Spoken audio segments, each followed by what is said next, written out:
The 800-pound gorilla in the Democratic primary entered the race today with an 800-pound message. Joe Biden taking a 2x4 to Donald Trump's appeal to racists. Biden becomes the first candidate in the Democratic primary to open his campaign with a stinging rebuke of Donald Trump's equivocation after the deadly protests and counter-protests in Charlottesville.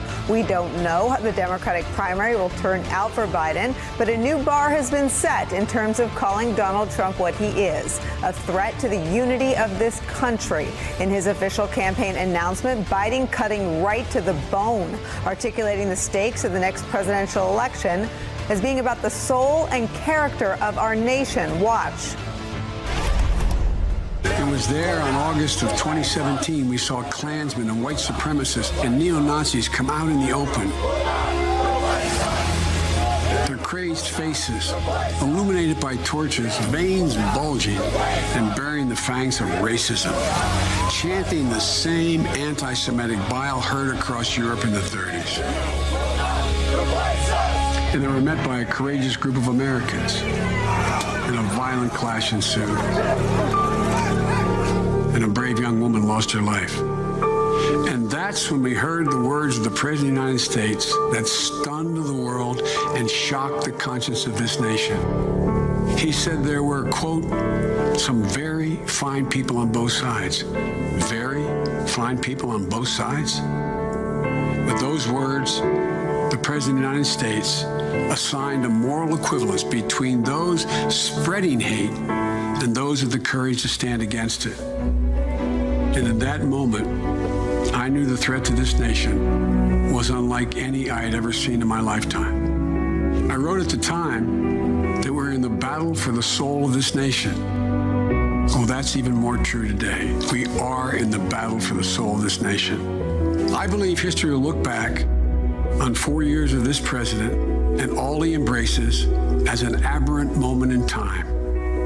But if we give Donald Trump 8 years in the White House, he will forever and fundamentally alter the character of this nation, who we are, and I cannot stand by and watch that happen. A powerful takedown from the new Democratic frontrunner of the divisiveness that has come to define Donald Trump's presidency. But even Trump welcomes the fight, tweeting this, quote, "Welcome to the race, Sleepy Joe. I only hope you have the intelligence long in doubt to wage a successful primary campaign.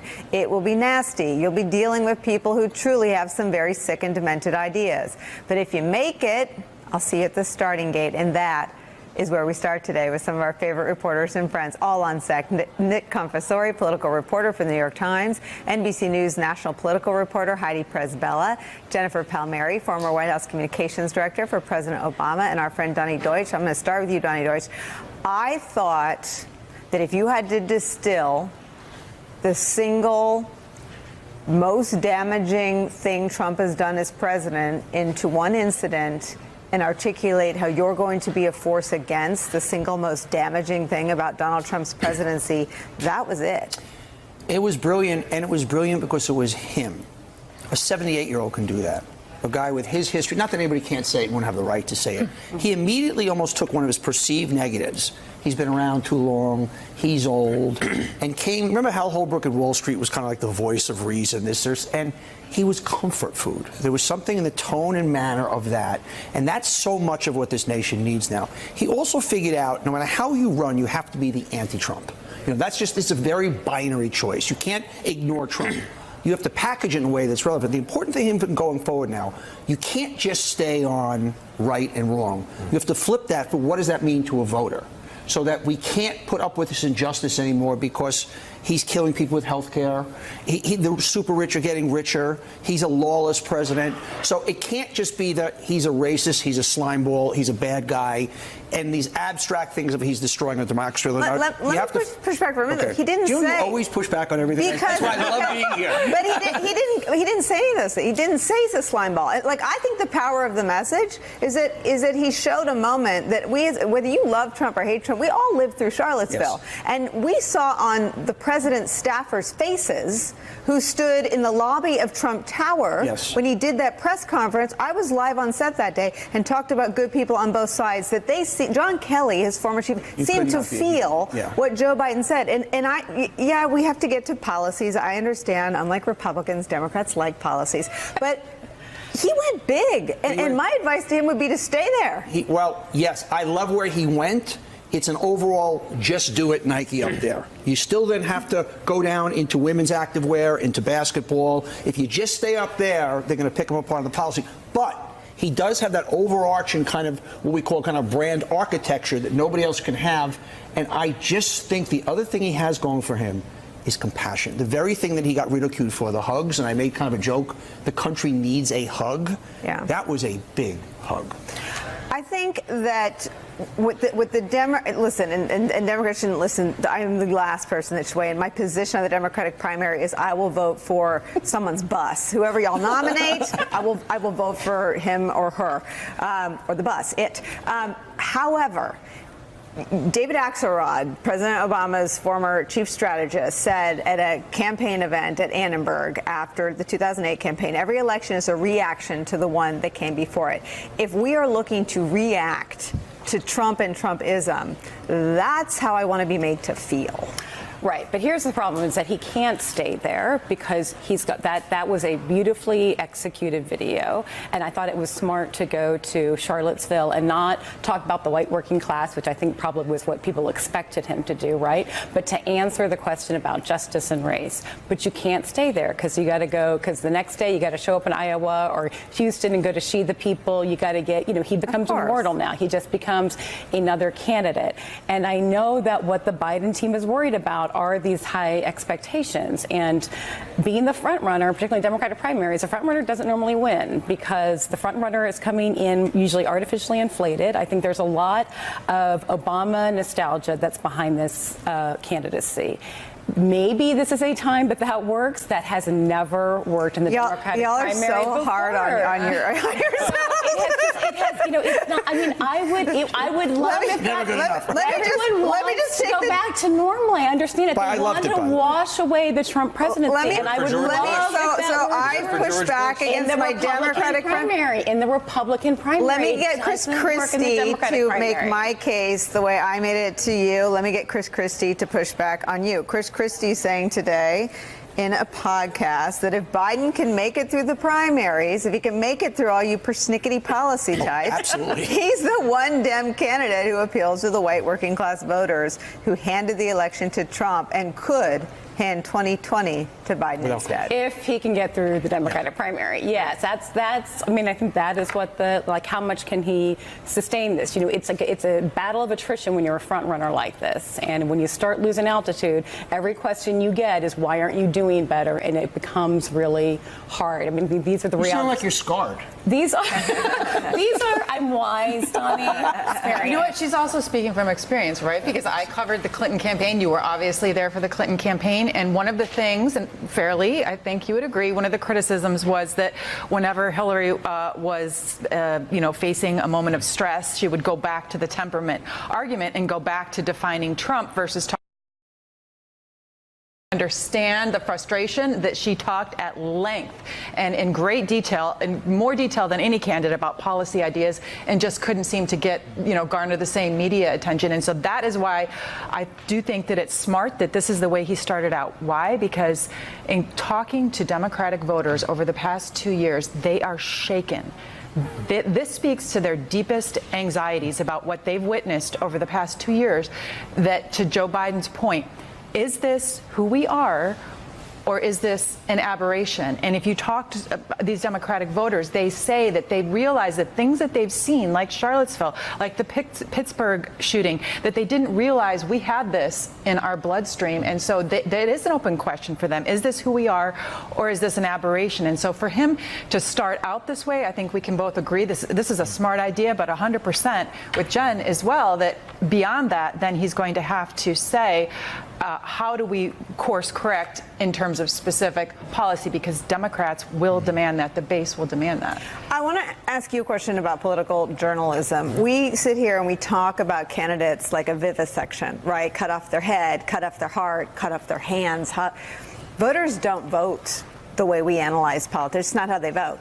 And I think that, just to be totally blunt, right here, that's how we missed 2016. That is how we got it wrong. We treated the voters like, well, their ears will hear grab them in the bleep, and their hands will not press a button for Trump. That is not how voters vote. They take a gut measure of a man or a woman, and they go with the least awful choice. People don't like politicians, and they pick the least bad person. And if you're really lucky and you're really good, like Obama, sometimes they vote out of their better angels. Right. But I thought this play today was about the whole person. I thought this was sort of hanging a lantern around who he is and what he can do. And as you said, it's not the age that lets him come out there and rebuke Charlottesville.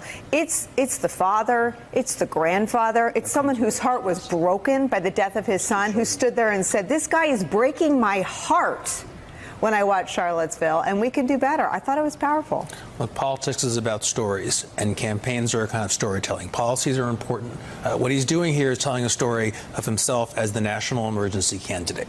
He's saying, look, we can talk later on about Medicare and these other issues, but the problem right now is this one guy. He's an aberration, and we have to get rid of him. The problem for Biden is there is a whole chunk of Democrats on the left who are saying, actually, things were not that good in 2016. Yeah. A restoration is not what I'm looking for. I have some problems with the way the country is running back then, and I want to see some change and solutions. And the question for me is, who's the real audience for all this? I'm not sure it's the white working class. It sounds to me more like the audience is the people who voted for Democrats in the midterms, people in the suburbs who don't like Trump that much, who can be convinced to move away from him, who went to him last time at the last second, who are Republicans. He can peel some of those folks away with this. I'll tell you, he is the answer versus anything that has the word socialism anywhere near it.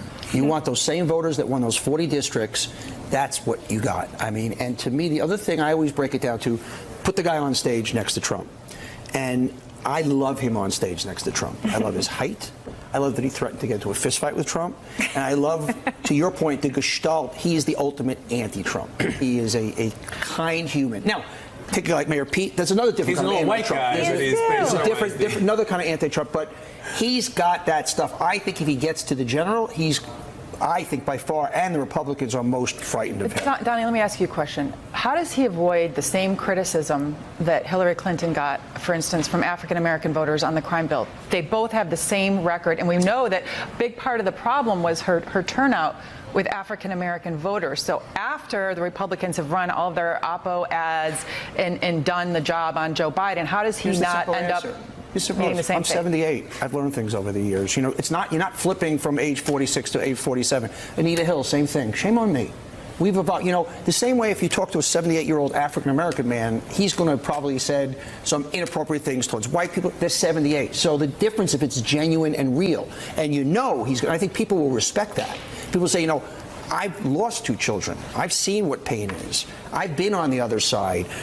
So if it's genuine, I think it's not a flip-flop. We think differently at 78. I think differently at 60 than I did at 25. So I think any of the older candidates have a chance to do some scrubbing. I agree they have a chance to do that, but there's so many other options. I mean, that's his problem, is that when he has to do that on Anita Hill, and he's got to do it on the crime bill, and he's got to do that on some credit card votes and some other banking bills, he's going to have to do it so many times, and then you have all the other candidates, all these other options.